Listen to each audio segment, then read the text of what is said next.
Let's go. Good afternoon, everyone. How are you all doing? You okay? Yeah? I know Sailor is on next door, but you don't want to miss this one. It's all about Bitcoin communities, how to get involved with them, and the title is No Man is an Island. I don't actually know where that reference is from. Do you guys know? I thought it was about a song. Highbrow literary. If it's not in a Bitcoin book, I don't know it. Okay, we're going to kick off with some introductions. My name's Joe Nakamoto. I love to make Bitcoin content. I'm a former mainstream, or rather, I'm a recovering mainstream media journalist. Now I make my own journalism and content revolving around Bitcoin, typically communities. And that's why I'm the moderator today. Right, okay, let's start left to right. Let's do introductions. And please tell me, what's the main thing you look for in a Bitcoin community? So, for example, I'm Nathan, I look for X in a community. I'm Nathan Day. I'm one of the co-founders of BTC Map, so we've got lots of communities on there. And if you look on our wiki page, we actually say what we look for in a community. So Nice. And that's active members who are looking to maintain the local data set, particularly with regard to the map.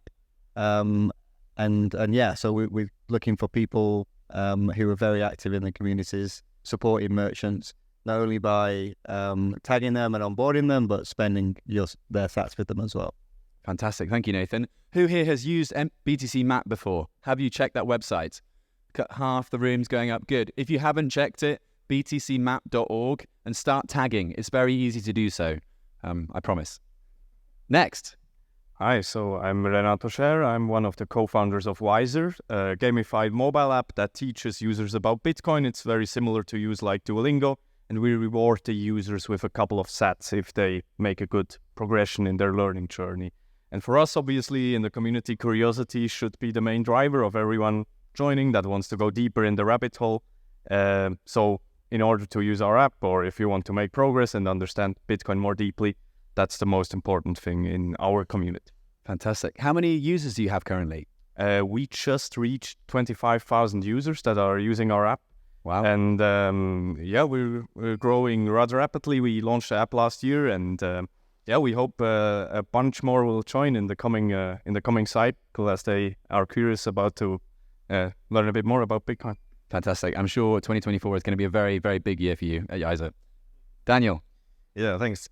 I'm Daniel Wingen. I'm one of the co-initiators of the 21 movement. We started in Germany with 21, which is the translation of 21, basically as a podcast, but it grew into a huge community with more than 200 meetups now, and a YouTube channel and a podcast and a print magazine and a lot of other stuff, different kind of events. And yeah, it kind of happened.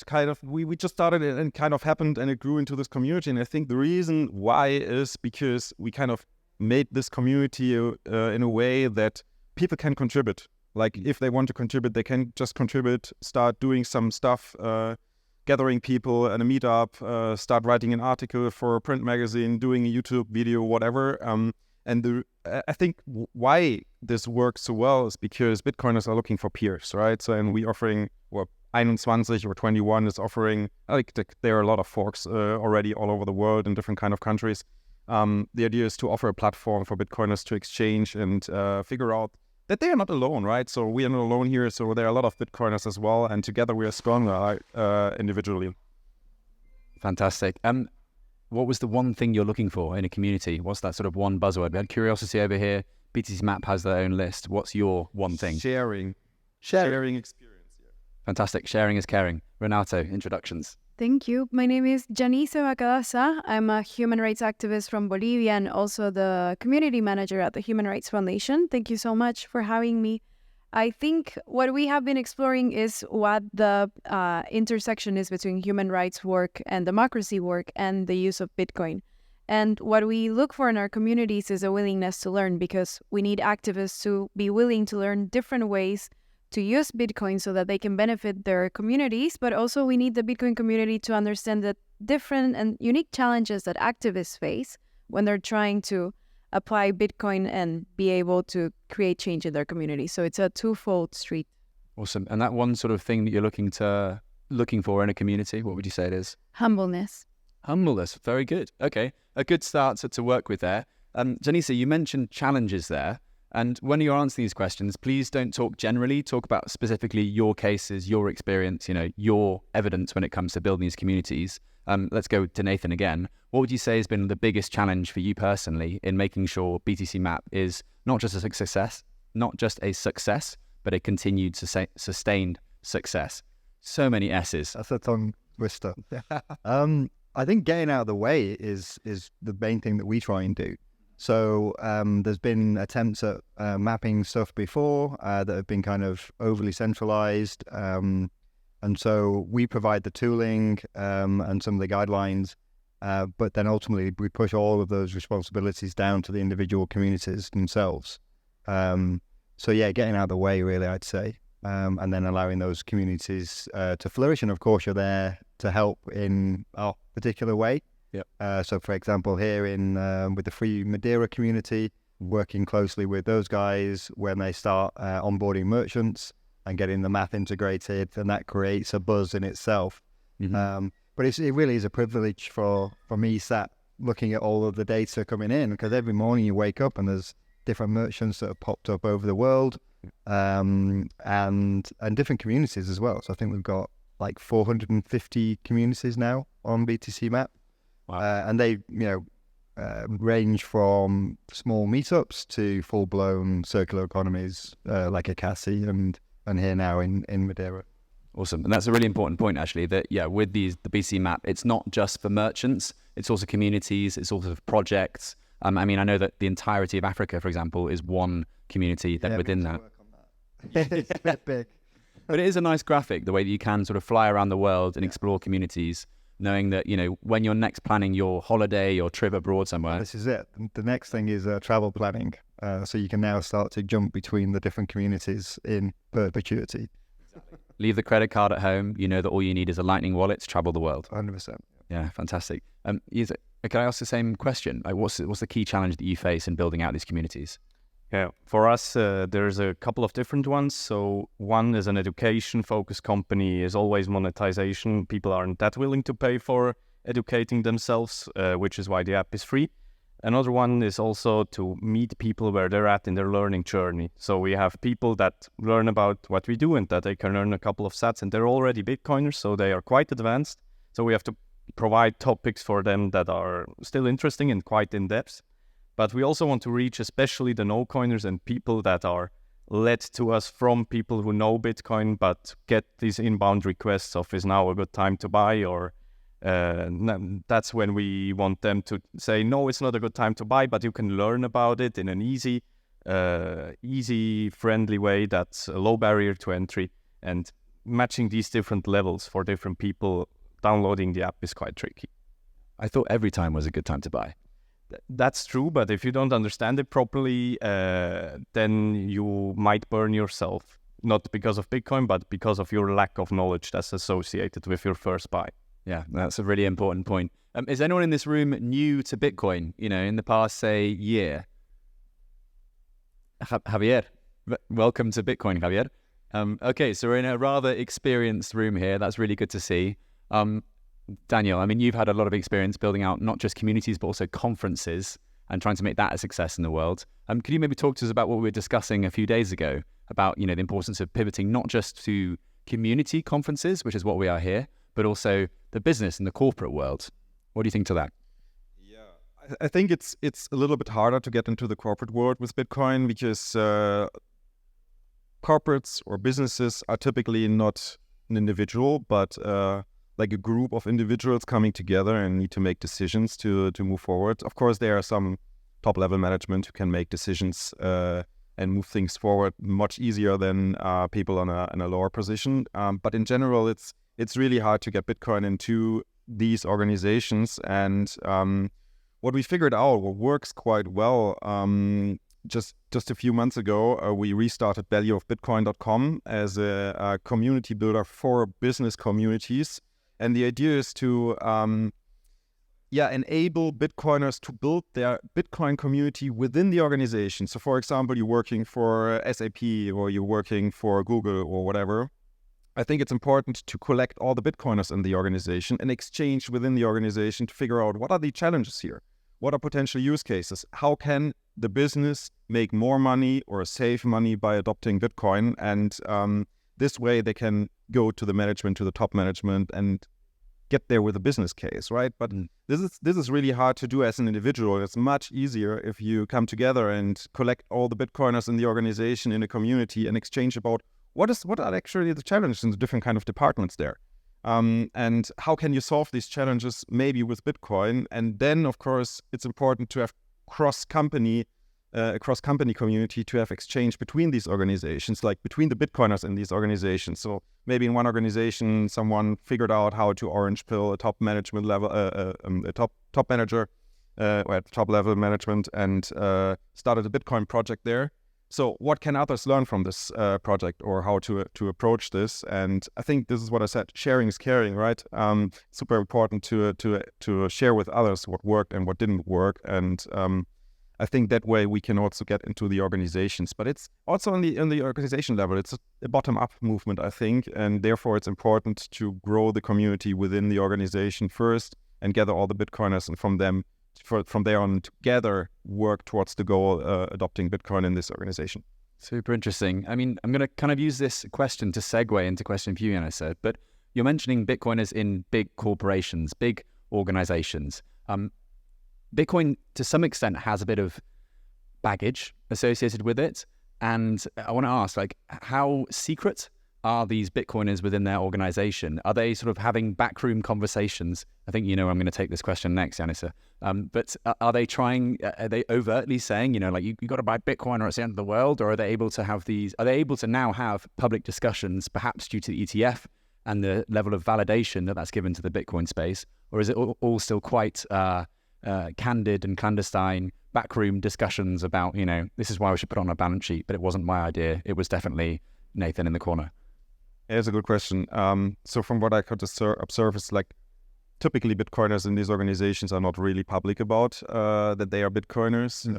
And also like in social media, if you look on LinkedIn, typically they don't post much Bitcoin content. But what we've seen more and more is people starting to just create chat groups within their internal corporate chat tool, for example, Teams or Slack or whatever they are using. They just created a Bitcoin group and gathered the Bitcoiners in there to start exchanging. And I think this is the easiest way to do this. It's kind of a backroom discussion, right? And I think it's important to have this discussion in a private way, because otherwise you would not be able to figure out what the organizations need, because there are a lot of secrets, of course, you cannot tell in public because of the contract you signed or whatever is happening there. And of course, you don't want to get in trouble with your manager or whoever's taking care of you in this organization. No, you bang on. I mean, it's interesting. What with Saylor being on the stage next door, he was very public in saying, I'm going to buy a load of Bitcoin. I'm going to have a company to buy a load of Bitcoin. And but it's top down, right? Yes. Exactly. And that, he had a very different approach to what I think you're describing about. And this sort of secrecy, of course, applies to the human rights angle. Yeah, woo-woo. I was recently in Cuba, and before going there, I was a little bit worried because, of course, journalism in Cuba is illegal. It's state-sponsored propaganda is what people read in Cuba. And I went there as a journalist, went there to discuss the Bitcoin movement there. And one of the key things that was on my mind was, how can I put this message across in a way that doesn't incriminate the people I'm with and doesn't lead to them, being cancelled or exiled or worse?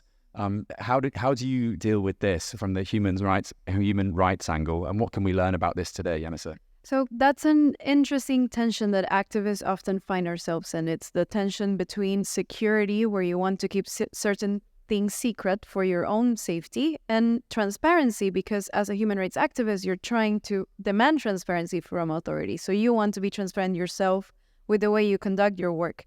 In the case of the Human Rights Foundation, we have found two avenues of educating activists about Bitcoin. One is through retreats, where we have a lot of experience working with people that are in exile or within authoritarian countries, so they are constantly being followed and monitored. So we are very good, I think, at taking care of the logistics of their work and their trips so that we can ensure that they won't be put at risk when they return home. And also through different education programs. I am the director of the Freedom Fellowship. We do online mentoring for the fellows throughout the year. We also do in-person work. It has been a learning curve, but I think we have learned some of that. But continuing on what you just mentioned, I'm from Bolivia. It's one of very few countries in the world where Bitcoin is fully illegal. You can go to prison for having it, for talking about it, for whatever, anything related to cryptocurrencies or Bitcoin. There are many other reasons my government doesn't like me, so I don't care at this point. I am very public about the fact that I have Bitcoin and I have a wallet, and I'm very happy about it. But it's challenging to educate people about cryptocurrencies when you know that you are being monitored, and the government would love another excuse to smear your legitimacy. And to that, you have to act. Another challenge that I do want to mention here for you to take into account if you ever work with human rights activists, which I hope that you do, is that it's not common in human rights culture to talk about funding. You are used to talking about the work that you're doing, but most activists are very shy to ask for funding and for donations because we're doing this as a nonprofit. We're not trying to profit from our work. And at the same time, because the government will often attack you and try to smear you by saying that you're doing this for money that someone else is paying you and that you're not actually trying to defend the rights of your people. So when that is already a challenge, then having to get activists to talk about how other avenues of getting funding, especially when there's so much attacks on what Bitcoin is, what cryptocurrencies are, I think can be a little challenging. But we have crossed that bridge, and I think it's easy to do it. But I do want to mention that, so you keep it in mind. I've just made a mental note to visit Bolivia and ask you more about that in the bar tomorrow or the next day, off the record, of course. I mean, one of my editors that does some of my video content, he's Algerian. He reached out to me 3 years ago. I don't know his real name. I've had video calls with him. Really lovely guy. And he's using Bitcoin. His peers are using Bitcoin. And there's an underground Bitcoin scene in Algeria. Algeria, like Bolivia, Bitcoin is illegal there. Completely illegal. And in neighboring Morocco, a man was sent to prison last year for buying a Ferrari with Bitcoin. I mean, he was obviously showing off and they wanted to make an example of him, and he should have brought a Lambo instead. I was there last week and I was asking every merchant whether they accept Bitcoin, and they just looked at me like I was crazy. Did you get the occasional person that was like, yes, come with me? The Binance wallet. I was in Morocco in December, and I'm trying to edit the video right now, but without incriminating people. That's the thing, right? Because you don't want to share something that's going to end up causing you trouble further down the line. All this to say that, you know, there are communities in these countries where Bitcoin is illegal. So how do you go about, equipping them with the tools, even though you know it's illegal, to, you know, further what we know is a free open source technology which empowers individuals and furthers freedoms around the world? I'm kind of asking us to the floor and seeing if anyone's nodding at me or... Definitely don't put the yourself on the map. Thank you for the map. No, I think when you do nonviolence trainings, there's a lot of things that you learn. The 3 basis principles of nonviolence are unity, planning, and discipline. And planning and discipline, and this I think applies to Bitcoin in a certain way as well, is something that you cannot build through social media. It has to be in person. So a lot of the work that human rights groups do is in-person recruitment, in-person training, et cetera, put the phones away while you're meeting. Do not over-rely on social media or online tools to educate. And I think that's the way we have been trying to do it. I'm not saying that there's an underground community in Bolivia that's also doing this, but there might be.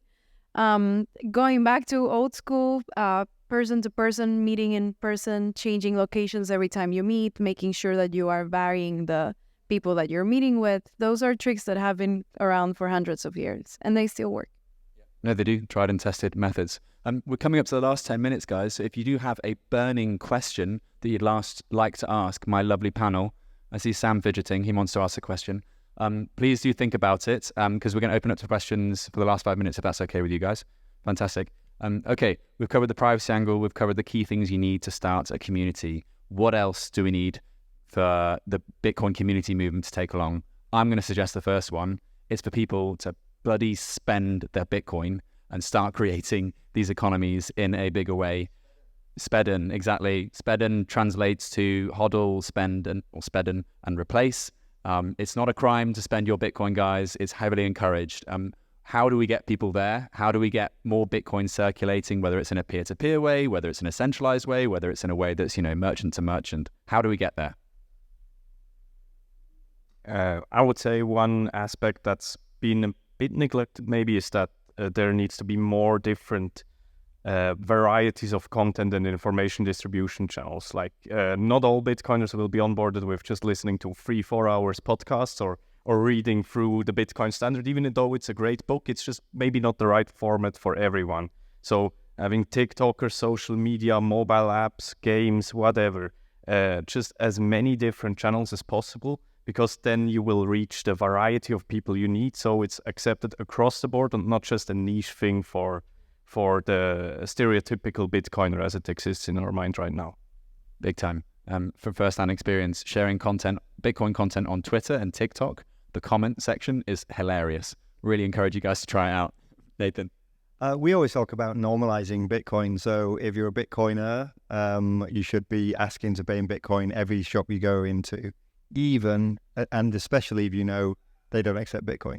Because it's a touch point. It's maybe the first time they've heard about it and they then start to think about it. So just shamelessly and relentlessly just talk about Bitcoin, which I think we're all pretty good at as Bitcoiners anyway.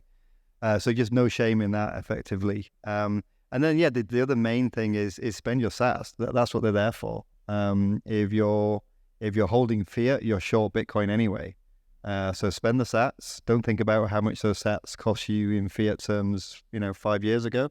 And then, go right ahead and replace those sats. And you're helping the network bootstrap by doing that. So, just use it. It's a tool. Exactly. And if I can further that point of replacing those sats, you don't have to replace it on a Kraken or Binance or worse, Coinbase. You can replace it by buying from someone at this meetup. I recently discovered this app called Vexel, which is peer-to-peer, and you just give people cash for your Bitcoin or vice versa. And there are more and more ways to get Bitcoin from people as opposed to companies. Yeah, and we've seen that at some of the meetups as well. So I run the Manchester one, and as people are increasingly living on a Bitcoin standard, but still have some, fiat bills to pay, then people just doing, cash transactions for Bitcoin. There's always somebody wanting to buy, somebody wanting to sell. So just keep it local. And then just the other point of communities is if there isn't one where you live, start one. Just, get a web page up, go on meetup.com or whatever, and just start it. And maybe it's just you on your own for the first 2 months, that's what happened to me in Manchester. A few quiet pints. And then within 6 months, we have, 40 members coming every month now. So just start it. There's Bitcoiners all over the place, and you need to put a place where people can come and exchange ideas. To that point, I was recently at a meetup in Bulgaria, in Plovdiv, and there were 2 people there, and I was asking them all, like, oh, how do you all know each other?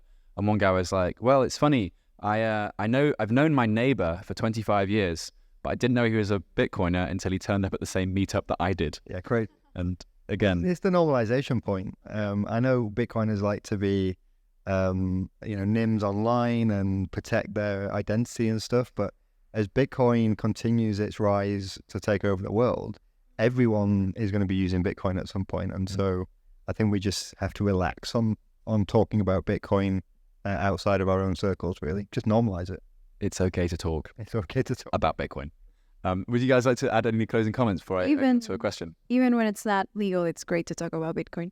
I think, having a purpose larger than oneself is super important for the community to stay alive. That sounds very cliche, but once with the Human Rights Foundation, we've seen the impact of how Bitcoin has helped to evacuate activists that were about to be arrested.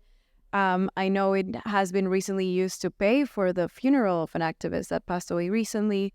There are so many ways in which Bitcoin has benefited so many more people, and many of them are probably not even aware that Bitcoin was a part of this. That really helps you transcend your own personal use and understand how this is big, not just for your immediate community, but it can really change the lives of other people. And that gives you more fuel to stay on the game. So I think the challenges are many, especially for some of us where it may not be legal, but that's a small detriment. I mean, civil disobedience has been part of humanity's existence for decades. I don't see why we shouldn't be applying it here either, especially when the monetary system is collapsing. I love that, particularly in relation to what you were saying earlier. You know, be humble, but also have that vision that's bigger than yourself. They go hand in hand, right? One closing comment is, unfortunately, we are towards the end of our panel. Anything else to add, ladies and gentlemen? Perhaps a note on the tipping culture. I know you're a big fan of tipping waiters and servers in Bitcoin. Do you ever withhold the tip? Be like, I'm not tipping you unless it's Bitcoin. Not that harsh. No. No. I have done that. Maybe one thought here. I know it's important. I mean, typically it happens automatically once you're in the rabbit hole. You want to talk about Bitcoin, and I understand that sometimes it's really hard to talk to anybody. Or it's like after a while, your peers are kind of annoyed by you if you always talk about Bitcoin. So therefore, I think it's important to find your Bitcoin community, right? So whatever it is, be it a meetup, be it Bitcoiners within your organization, be it a global community, be it conferences, but meet other Bitcoiners, talk about Bitcoin, because this makes you feel more comfortable to talk about Bitcoin with no coiners and future coiners. Fantastic. That concludes our time on the panel. Just to do a quick TLDR, stay curious, be humble, have a vision greater than yourself. It's okay to talk about Bitcoin. It's okay to talk about Bitcoin in various different ways, and do offer a discount to people that are paying for your services or goods in Bitcoin. Thank you so much, ladies and gentlemen. That was a real pleasure, and enjoy the rest of your day.